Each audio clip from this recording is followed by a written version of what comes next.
We provide you the platform to turn your dreams into reality. Give wings to your aspirations with KR Mangalam University.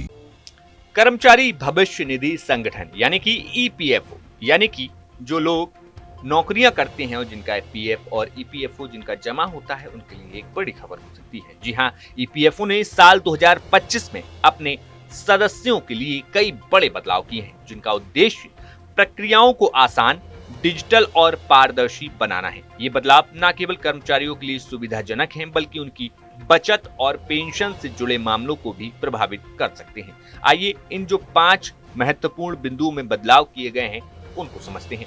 सबसे पहले, profile update करना अब आसान हो गया है। जी हाँ, अब ईपीएफओ में अपनी प्रोफाइल अपडेट करना बेहद सरल हो गया है। अगर आपका यूनिवर्सल अकाउंट नंबर यानी कि यूएएन आधार से लिंक है, तो आप अपने नाम, जन्म तिथि, लिंग, राष्ट्रीयता, माता पिता का नाम, वैवाहिक स्थिति, पति पत्नी का नाम और नौकरी शुरू करने की तारीख जैसी जानकारी ऑनलाइन बिना किसी डॉक्यूमेंट के अपडेट कर सकते हैं। हालांकि जिनका यूएएन 1 अक्टूबर 2017 से पहले बना था, उन्हें कुछ मामलों में कंपनी की मंजूरी लेनी पड़ सकती है। यह बदलाव कर्मचारियों को समय और मेहनत बचाने में मदद करेगा।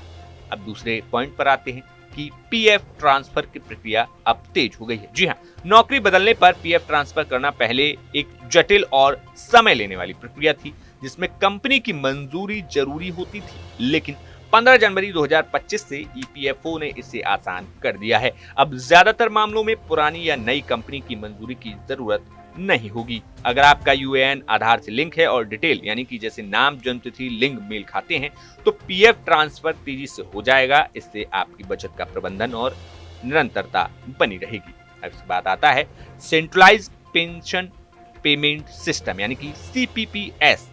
1 जनवरी 2025 से ईपीएफओ ने सेंट्रलाइज्ड पेंशन पेमेंट सिस्टम शुरू किया है। अब पेंशन सीधे किसी भी बैंक खाते में एनपीसीआई यानी कि प्लेटफॉर्म के जरिए भेजी जाएगी।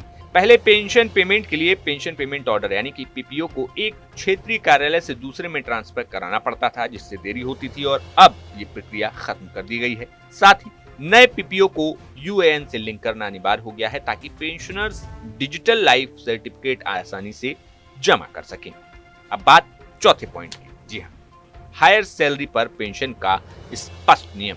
ईपीएफओ ने उन कर्मचारियों के लिए पेंशन नियमों को स्पष्ट किया जो अपनी उच्च सैलरी के आधार पर पेंशन लेना चाहते हैं। अब सभी के लिए एक समान प्रक्रिया अपनाई जाएगी। अगर कर्मचारी की सैलरी निर्धारित सीमा से ज्यादा है और वे अतिरिक्त अंशदान देते हैं, तो वे हायर सैलरी पर पेंशन ले सकते हैं। निजी ट्रस्ट चलाने वाली कंपनियों को भी ईपीएफओ के नियमों का पालन करना होता है।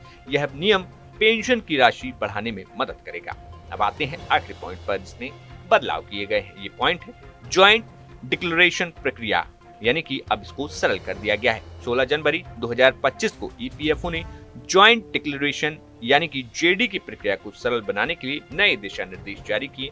अब गलत या अधूरी जानकारी को ठीक करना आसान होगा, जिससे दावों की प्रक्रिया तेज और पारदर्शी होगी। ये बदलाव कर्मचारियों और पेंशनर्स के लिए ईपीएफओ सेवाओं को और बेहतर बनाएगा। बता दें कि देश में लाखों करोड़ों की संख्या में लोग ईपीएफओ में पैसा जमा होता है उनका, और वो समय समय पर यानी कि आपातकाल स्थिति में इसको निकाल कर प्रयोग भी करते हैं। तो ऐसे में कई सारी जटिल प्रक्रियाओं से उन्हें गुजरना होता था, लेकिन ऐसे में अब ईपीएफओ की तरफ से ये तमाम 5 बड़े बदलाव किए गए हैं, जिनके जरिए लोग अपने ईपीएफओ अकाउंट और उसमें रखे पैसे से रिलेटेड काम को अब आसानी से कर पाएंगे। कैसी लगी आपको ये जानकारी, हमें कमेंट बॉक्स में जरूर बताइए। Bureau report, news nation.